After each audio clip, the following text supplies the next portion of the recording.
మొగుడు పెళ్ళాలన్నాక కంపల్సరీ నొల్లులు అయితే తన్నుకుంటారు, గుద్దుకుంటారు, తిట్టుకుంటారు, ఏమన్నా వేసుకుంటారు, వాళ్ళు కలిసిపోతారు.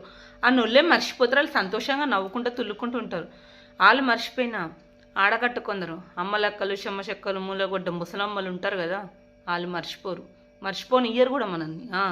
మనం ఎప్పుడన్నా కర్మగాల ఇంటి మొహం నుంచి పోయినాం అనుకో, ఓ పిల్ల ఎగరెగరెగర మొన్న మీ ఇంట్లో మొత్తం నొల్లాయి కదా, అవ్వో మీ అత్త మస్తు చిన్నం తిట్టలే నిన్ను, మీ అవ్వగారికి చెప్పొద్దా, వచ్చి బుద్ధి చెప్పిపోదురు, మీ మూడు మంచిగా చూసుకుంటుందా, మీ ఆడబిడ్డ మంచిగా ఉంటుందా అని అడుగుతాం. అదేదో వాళ్ళ ఇంట్లో నొల్లులు కానట్టు మొన్ననే అలా కోడలి కొడుకు గిప్ప గుద్దిండు, అయినా వాళ్ళకి బుద్ధి రాదు. ఎదురింట్లో ఏమైందా, పక్కింట్లో ఏమైందా, గోడలకు చెవులు పెట్టుడే ఎప్పుడు. నీ ఇంట్లో కూర మారిపోతున్నా పక్కింట్లో కూర వాసన చూసుకుంటూనే నిలబడతారు. ప్రతి ఆడకట్టుకొకరు ఉంటారు కదా గిట్లే ముసలమ్మలు.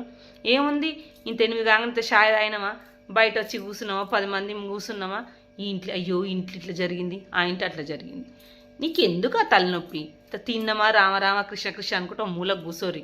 ప్రతి ఒక్క ఆడకట్టి ఇట్లాంటి ముసలోళ్ళు ఉంటారు కదా, ముసలోళ్ళు ఏంది వయసోళ్ళు కూడా అట్లే తయారయ్యారు.